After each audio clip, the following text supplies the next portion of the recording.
Hey guys, and welcome back to this channel. This is Chad Confirmed, bringing you the hottest news in the crypto world. Not so long ago, the Bitcoin market experienced a slight spike, as 168,000 Bitcoin is removed from exchanges. The price of Bitcoin is exhibiting, quote-unquote, one hell of a reversal candle, according to William Suppard. In other words, it is unexpected to see this sudden advancement.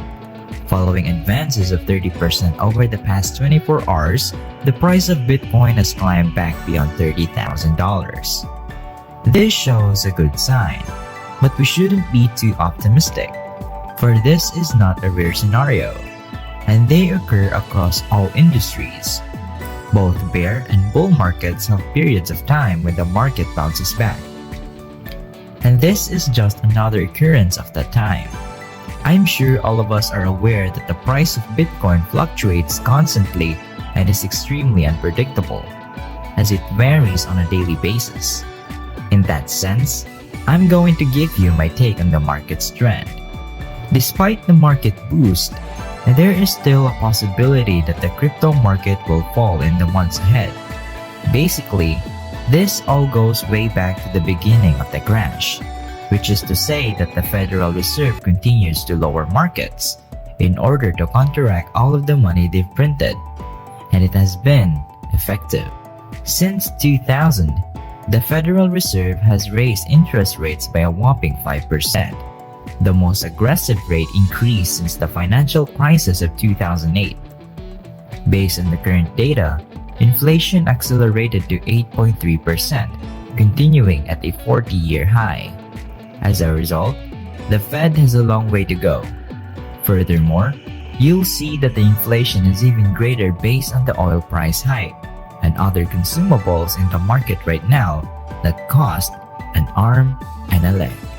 From the mid-1970s to the present day, we can really see that change is dynamic and very noticeable economic-wise. To begin with, inflation hasn't been this high since the 1970s and early 1980s. Secondly, when that did happen, the Federal Reserve had no trouble becoming really forceful. Moreover, when inflation surged, interest rates climbed to a record high in an effort to keep the market from overheating.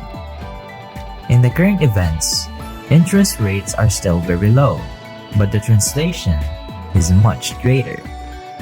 Now, before we move on to the next part of the video, I just want to ask your opinion towards the crypto market.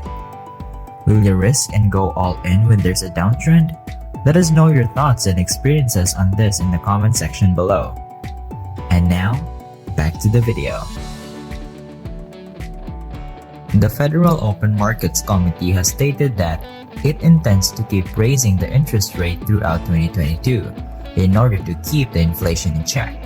And because of this, I'm inclined to believe that the Federal Reserve will continue to raise interest rates until they send us into yet another downfall.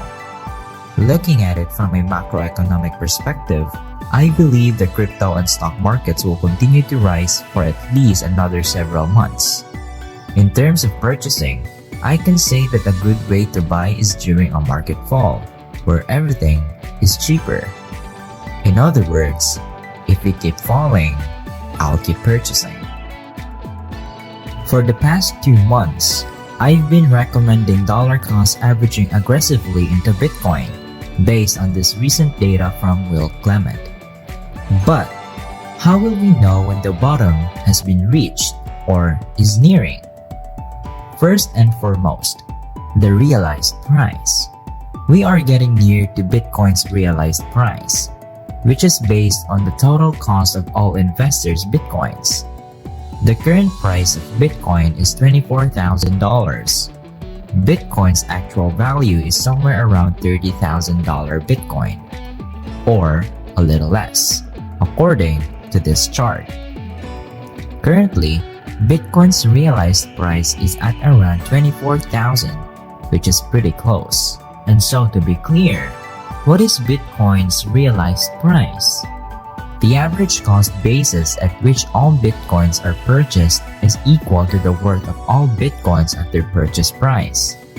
divided by the total number of Bitcoins in circulation. When it comes to comparing prices, realized price is more accurate than the current market price, since it gives us the average purchase price of all Bitcoins that have ever been traded. We're going to assume that moving Bitcoin from one wallet to another is the result of a purchase. A live chart, on the other hand, shows that the current price is little around $30,000, while the realized price is far more cheaper, standing at only about $24,000. You should know that it's a great indicator of crypto market bottoms.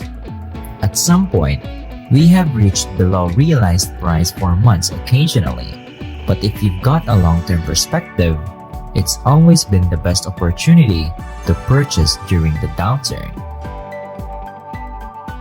When considering Bitcoin's realized price, the market price for Bitcoin to realized price ratio is near the green bottom zone. After seeing the price to realized price ratio, we can observe that the green buy zone has always been near the bottom. Again, you may not leave the green zone immediately. It is possible to remain in this zone for weeks or even months at a time. However, this is the time to save up. There have been several months of technical purchase zones for Bitcoin dormancy flows, but they are now reaching levels that have previously reached downtrends. In full candor, we've been in the buy zone for this chart for the past few weeks. That generational buy at the bottom chance would arise if prices fell to levels seen just 1 or 3 times before in history. Furthermore, no one can see into the future, so you have to rely on yourself to make independent judgments and conduct further research. Looking at the reserve risk, this demonstrates the trustworthiness of the account holder. Reserve risk is towards the lower end of the purchase zone, indicating holder confidence in relation to the price. Moreover, the last time the statistic was this low, it was during the 2015 and 2016 bear market troughs. Bear market's depths in 2018 and 2019, and the Black Swan event of 2020. As a matter of fact, this was an excellent opportunity to buy. A good sign is when you can locate the Mayer multiple in the buy zone, which is around record lows. With the help of the Mayer multiple, we can easily comprehend the bubbles and bottoms in Bitcoin. On the technical analysis chart, Bitcoin's price is also approaching the 200-week moving average. That's not to say we won't go below the 200-week MA, but historically, anytime we hit the 200-week MA is the perfect moment to purchase. To sum it up, the bottom is quite predictable in the approximately $20,000 region in comparison to the peaks and uptrends. Are you bearish with the market right now? Is it better to acquire Bitcoin now at roughly $29,000 or wait until it's reaching or have reached the bottom? Something that most people second guesses, but I'll give it a shot. That's all for today. If you like this video, make sure you hit the notification bell so you won't miss any of our uploads.